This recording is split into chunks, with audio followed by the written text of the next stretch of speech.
Buenos días a todos. El tema de hoy, maravilloso. ¿Por qué sufres? ¿Elección o consecuencia? Hoy vamos a hablar con Ainhoa de la diferencia entre estas dos cosas y saber el por qué el sufrimiento forma parte de nuestra vida a veces.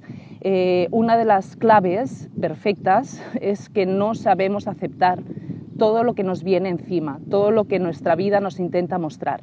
Entonces vamos a mirar si invitamos a Ainhoa. A ver. Hoy he decidido salir de casa, irme en medio de la naturaleza, que es maravilloso, para poder aportar con todos vosotros, vibrar alto. A ver, invitamos a Ainhoa. A ver. Buenos días, veo que os vais uniendo por aquí. Hoy vamos a hablar del sufrimiento, la diferencia entre sufrimiento y dolor. Cómo podemos encajar, depende de qué cosas en nuestra vida, para que todo eso no entre en un bucle, que no sea cíclico y que podamos pues llevar el día a día de la mejor manera posible. Hola a todos, un placer enorme.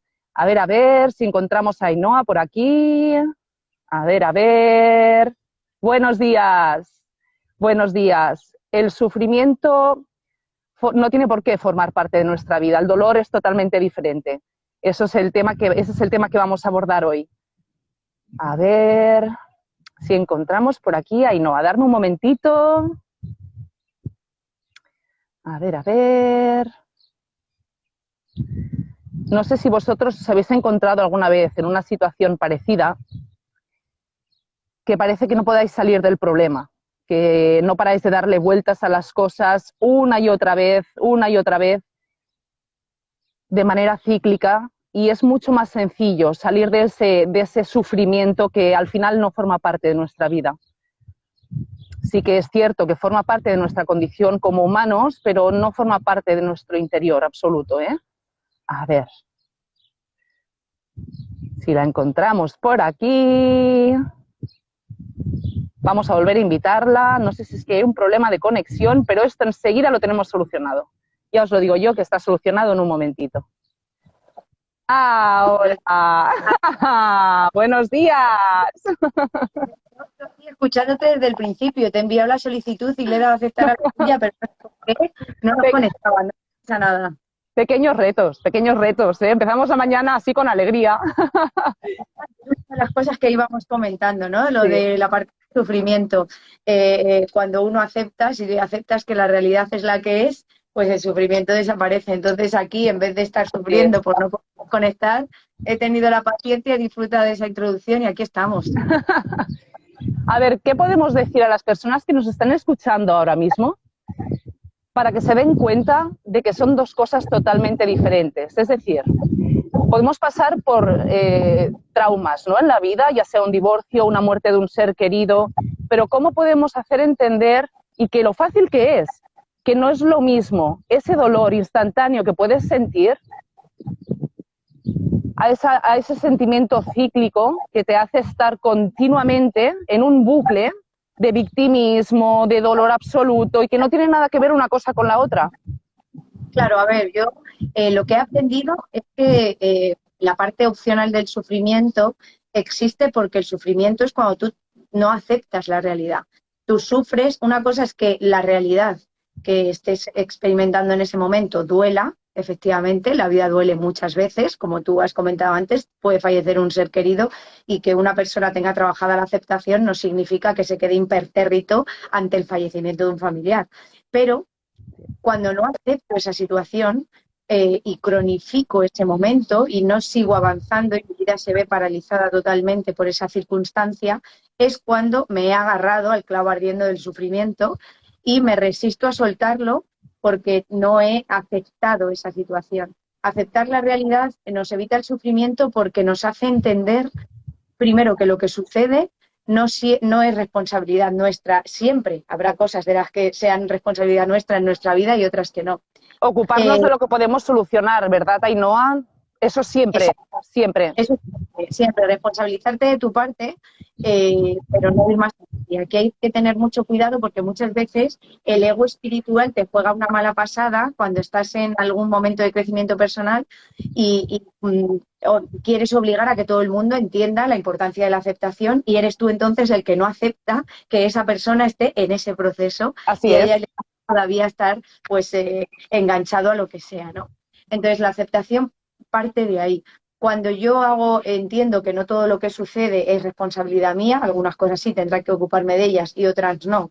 Y además entiendo que no todo el mundo tiene que pasar por mi visión de la realidad y que existen tantas visiones de la realidad como seres humanos ahí en el planeta igual de válidas que la No tuya. existe la realidad en sí, es que es tal cual, ¿eh? La realidad como tal no existe, cada uno tenemos una visión diferente de ella. Sí, sí. Eso es. Pues ahí empiezo a transitar, a entender que las personas o las cosas no suceden para molestarme o para, es que no somos el centro del universo. Eso no quiere decir que no tengamos que ser la persona más importante de nuestra vida, pero no todo lo que sucede está ahí para hacerme daño, ponerme a prueba y un montón de rumiaciones que van asociadas a la no aceptación y a ese sufrimiento en el que nos enganchamos. Yo voy a Y es muy hacer... Sí, dime, dime. el subconsciente se queda en el malo conocido, ¿no? Más vale malo conocido que bueno por conocer. Y eso forma parte de ese sufrimiento cronificado, ¿no? Muchas veces. Yo sí que voy a comentar una cosa, que sí que es cierto que hay cosas que están en nuestras manos y podemos evitar ese sufrimiento y hay cosas que no. Bueno, voy a hacer un matiz. Es muy fácil decir la culpa ha sido del otro.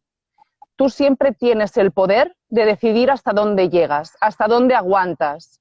Ya no hablamos de algo que no puedas llegar a controlar, como es el fallecimiento, pero sí que puedes cambiar el enfoque y decir, ok, todo pasa por y para algo. Aparte de centrarte en el mundo espiritual, ¿no? Entonces entiendes que la muerte muchas veces no es como nos la han hecho llegar.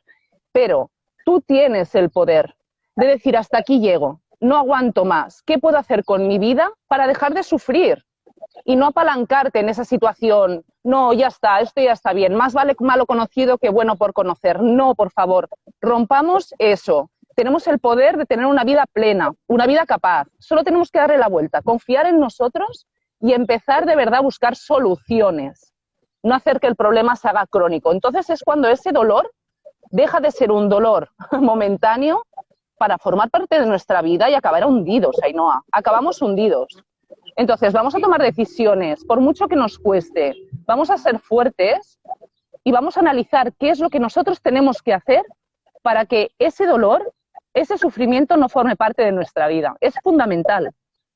Nos costará a veces más, a veces menos, pero tenemos ese poder y no nos damos cuenta. ¿Sí? No, porque muchas veces hemos sido... la educación que hemos recibido es muy importante. Al final siempre terminamos comentando el poder de la palabra, pero es que uno no puede aislarse como aísla la pieza de una máquina. Somos educados en la creencia, con una influencia judio-cristiana, en el caso de España principalmente, religiosa muy importante, de que la vida es sufrimiento, de que para ser feliz hay que sufrir, y es una palabra, como ha comentado antes, el castigo, ¿no? El castigo, la culpa, son palabras y discursos que van muy en consonancia con esta educación recibida, ¿no? Yo no voy a juzgarla, simplemente voy a explicarle a la gente, o nos gustaría decirle a la gente que existen otros enfoques y que la vida no necesariamente es lo que nos han contado.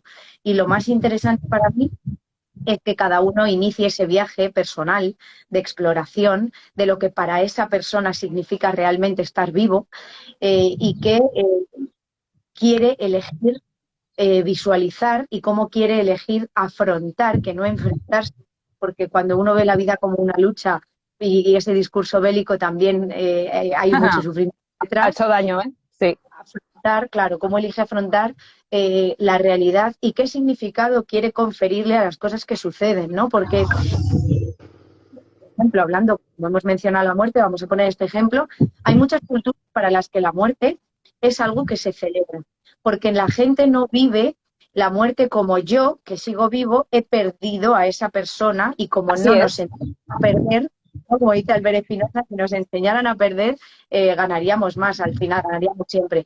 Como no nos enseñan a perder y además nos dicen que la pérdida es algo terrible y que hay una parte de ti que se va, y claro, pues una persona no quiere soltar parte de lo que es, ¿no? Y como nos El apego, define es el apego, apego ¿no? total. Nos define el entorno, nos define y no nos paramos a definirnos a nosotros mismos a nivel interior, pues claro, cada cosa, la persona que se va es algo que pierdo algo de mí y no acepto, no quiero que esa persona se vaya, pero por mí. Y hay muchas culturas para las que la gente es la transición a un mundo mejor, tienen una creencia, pues hay una conexión con la fuente, con cada uno en lo que crea y es todo súper respetable y lo celebran y son Sí, sí, culturas que no así hacen es. tristeza, no Hacen una lloran. fiesta. Claro, Ujú. hacen una fiesta porque saben que ese camino, ese paso que ha hecho la persona que ha fallecido es mejor para esa persona y lo hacen todo mirando por esa persona. Entonces, Sí, nos sorprende a otras culturas que hay gente que hasta se le ponen los pelos de punta de que estén riendo, celebrando y que no lloren y dices, Dios mío, tienes el es la corazón de piedra. educación. No, mira, voy a hacer un matiz y siempre hago referencia, siempre hago referencia a los niños, Ainhoa. Pero es que cada día aprendo y tenemos que prestar un poquito de atención. Los niños hasta que no empiezan a ir al colegio, 4 o 5 años, que empiezan con la educación, ¿no? A entrar en sociedad verdaderamente, fíjate cómo un niño asume una pérdida. Solo tienes que hacer esa reflexión. No significa que no quiera a esa persona que se ha ido. Hablando de la muerte, sí, lo sienten, pero no se centran en la pérdida. Yo muchas veces he hablado con mis hijos del tema de la muerte y no lo viven con ese dolor. No. No lo Y viven con ese dolor, para nada. cuando lo viven así es porque han aprendido de los De los adultos. Es decir, adultos. un niño aprende por explicación y por repetición. Entonces, cuando yo veo el impacto emocional y el significado que tiene para un adulto la pérdida, aprendo que ante esa circunstancia tengo que comportarme así, porque veo a distintos miembros de mi familia todos comportándose de la misma manera y mi Así mente me es, dice, esto es lo normal. Y entonces yo así es. trasciendo eso. Al final somos niños, ¿no? Y dentro de nosotros hay un niño que hay que cuidar y que hay que querer y que hay que Y amar y del que hay que despertar, en muchos casos, ¿sí? recordar. Para mí, muchas veces yo he utilizado muchas veces en mi vida la palabra reconectar y ahora en el aprendizaje en el que estoy utilizo más recordar, que por la etimología de la Es palabra que está dentro.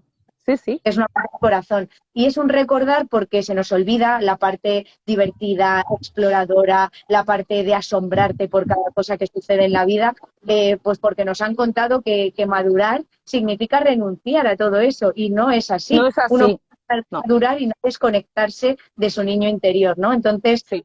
también se dice, bueno, desde el punto de vista biológico y médico, a partir de los 3 años el cerebro de un ser humano está preparado para entender que la muerte significa que no vas a volver a ver a esa persona.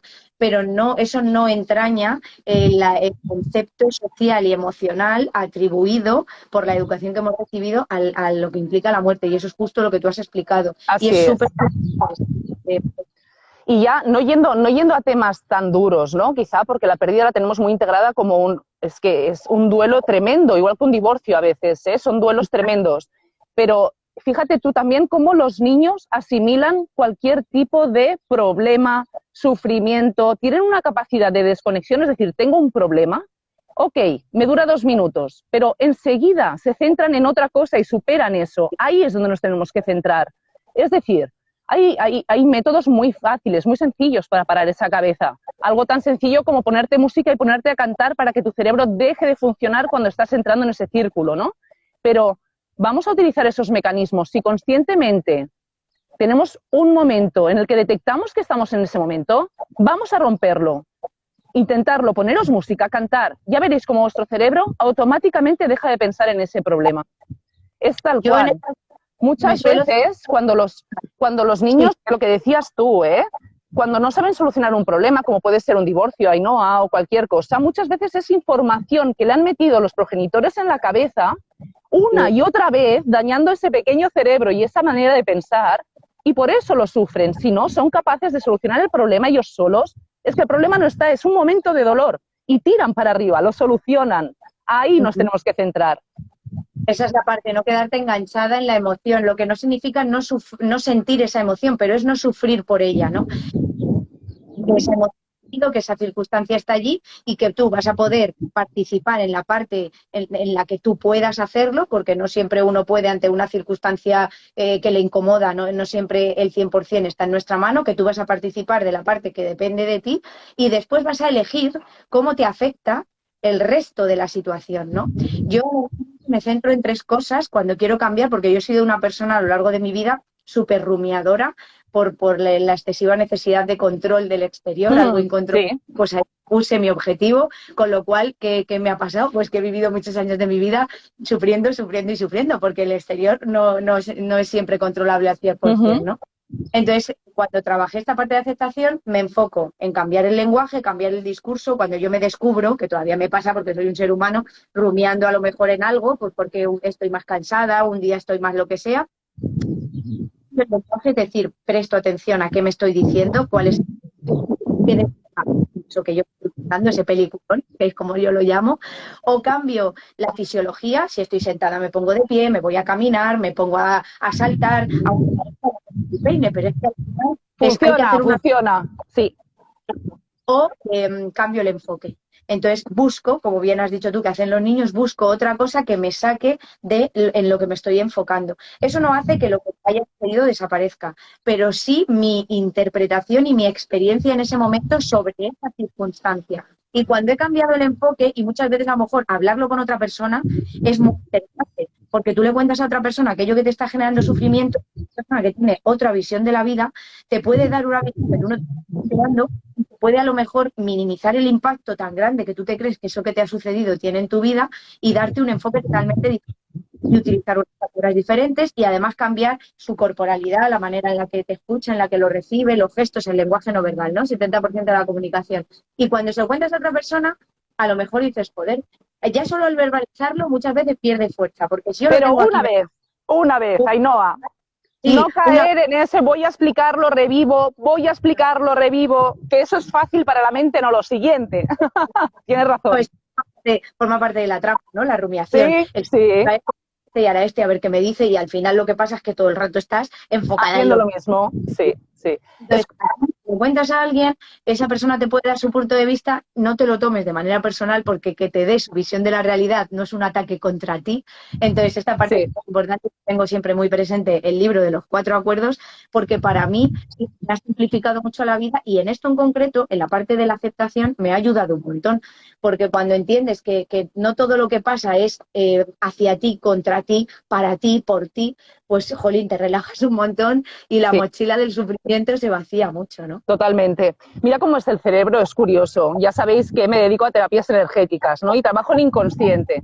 Muchas veces tomo notas de lo que voy desbloqueando, ¿no? A distancia de los problemas que ya no están en la cabeza. ¿Cómo es curioso que el cerebro, te puedo decir, Ainhoa, que el 80% de las personas, y me incluyo, les comentas, este problema ya no está en ti, se ha trabajado, es igual. El cerebro necesita buscar ese problema. ¿Qué problema es? ¿Dónde estaba? ¿Cuándo me pasó? Espera, que le encuentro una solución racional, porque si no, no me sirve. Así nos pasa con todo en la vida, absolutamente con todo. Entonces, pero la parte de necesidad de control. Aquí hay sí, una sí, parte de ego muy potente y como bien dices tú, el inconsciente, el subconsciente es como un, ojo, no te vayas de aquí, que esto lo tengo yo controlado. ¿Qué es lo que estás haciendo? Estás quitando a mí ese control el poder. sobre... No me Exacto. puedes quitar el poder. Entonces pasan cosas maravillosas. Sí, sí. Uy, estamos, sí, ¿eh? Sí, estamos. No te escuchaba ahora, no te escuchaba. Pues Al tenemos final, la idea yo creo que es llevar a la parte consciente ese discurso que nos estamos dando, esa visión de la realidad que estamos teniendo y plantearnos simplemente hacer una pregunta sencilla. ¿Esto podría ser otra cosa diferente? ¿Podría significar algo distinto? ¿Podría deberse a algo distinto de lo que yo estoy creyendo? Y si fuese algo distinto, ¿qué sería? Y eso me está haciendo cambiar el lenguaje, cambiar el enfoque y si además me muevo, cambio la fisiología y va a desempoderar la idea que nos estaba generando el sufrimiento.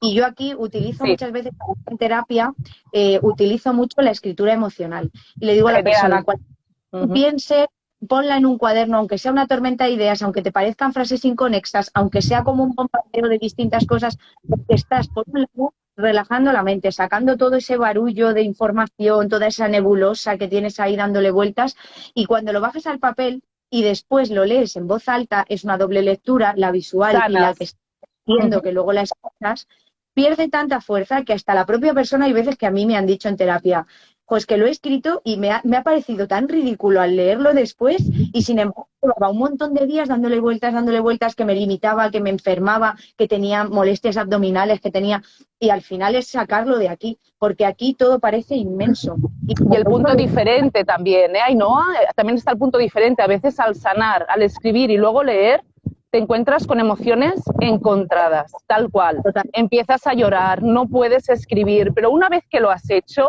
¡buah!, descansas. Yo, chicos, os quería decir una cosa que, aunque suene muy duro, es tal cual. Una vez lo integras en tu mente, ves la vida de otra manera. Ya sé que a veces no se entienden las cosas, pero todo pasa por y para algo. Todo nos hace más grandes. Todo. Depende del enfoque que tú le des. Siempre. Es decir, por mucho que una cosa no te guste, te han echado del trabajo, qué problemón, dale la vuelta. Quizás sea porque tienes que mover el culo y buscar un trabajo mejor, y será el trabajo de tus sueños. Entonces, dale la vuelta a esos pensamientos. La relación, lo mismo, en cualquier ámbito de nuestra vida, en cualquiera. Totalmente. La vida son ciclos, y para que un ciclo nuevo se abra hay ciclos que tienen que terminar, y terminar pues puede ser a nivel laboral, a nivel personal, a nivel familiar, a muchos enfoques, ¿no? A nivel social, pero esto forma parte de lo que hemos comentado antes, de cómo se nos ha educado en la pérdida y cómo interpretamos la pérdida y por qué me creo que algo es mío, porque el inicio de la asociación que hacemos a la pérdida es porque yo parto de la base de que esto es mío, esto me pertenece. Así es. Y porque esto me pertenece, tú me has quitado algo que es mío. ¿Y qué significa que algo sea mío? Entonces ahí hay que empezar a replantearse todo esto. ¿De qué manera te han educado? ¿Qué ha supuesto para ti cuando eras pequeño tener algo? ¿Y por qué te aferras tanto a ello ahora? Y eso no es ni bueno ni malo, es simplemente para que la gente entienda el por qué y el para qué. Como tú bien dices, todo pasa por algo. Las causalidades no existen, todos son causalidades. ¿Y cuántas personas no se han visto en las noches oscuras del alma y han servido para que luego renazcan y tengan ese momento totalmente iluminado y digan bendito el día, cuando en su momento, por ejemplo, les han despedido del trabajo y a lo mejor 2 años después se han convertido en empresarios, han emprendido o han empezado un proyecto nuevo con cualquier otra persona y han dicho al final, bendito el día en el que me despidieron? Pero en el momento de despedirles, era lo peor que les podía suceder en el mundo. Pero esos puntos de inflexión son los que de verdad te hacen saltar, cambiar de nivel en tu vida. Esos puntos de inflexión son maravillosos. Entonces vamos a superarlos lo antes posible. Siempre. Sí, y vamos a agradecerlos, porque es lo que dices tú. Si tú cambias el discurso y te permites ese primer momento de pérdida y de conexión con tus aprendizajes, pero coges, lo llevas a la parte consciente y dices, voy a elegir ver esto como una oportunidad, tu mente hace un clic y empieza entonces a visualizar oportunidades y a vivir esa realidad de una manera completamente diferente. Y es tan fácil como cambiar el significado que para ti tiene ese acontecimiento. Y digo para ti, porque hay muchísimas otras personas que se enfrentan a esa misma circunstancia y la interpretan de otra manera diferente. Entonces, identifica lo que para ti significa eso y cambia el significado si te hace sufrir. Si no te hace sufrir, adelante, ¿no? Y a darle el ejemplo a otras personas por si les sirve. Y el poder que tenemos en la mente no somos conscientes, Ainhoa, del poder que tenemos. Mira, ya me voy al tema físico, por aportar. Una vez te centras en una lesión, en un dolor, te has dado un golpe, cuantas más vueltas le das y más miras el dolor que te has hecho, es que no puedo, más te duele. Si tú en ese momento, el poder sanador de la agüita en los niños, ¿sí? Si tú en ese momento... De los besos que curan también. O de los besos que curan. La mejor energía del mundo y se nos olvida, nos parece que es una cosa mágica de pequeños como para que te calles. No, no, no, no, no. O sea, es que tiene un poder. Entonces, cuanto menos poder le des, ya sea dolor emocional, dolor físico, menos lo notarás en tu vida. Siempre, siempre. Tenemos un poder, hablamos de mamás, yo qué sé, hablo de contracciones, por ejemplo, en un momento de parto. Como ya sabes que es productivo, sin epidural las aguantan. Luego resulta que tienes un ataque de apendicitis y lo mal que estás, con lo que duele, pero porque estás centrada en ese dolor, porque no es productivo para ti. Claro, es el por qué ha venido esto aquí, el por qué y para qué, si todo el rato vamos a volver a lo mismo. Y cuando significa el nacimiento, pues entiendes que forma parte del proceso y lo aceptas. Entonces, aunque te duele, no sufres.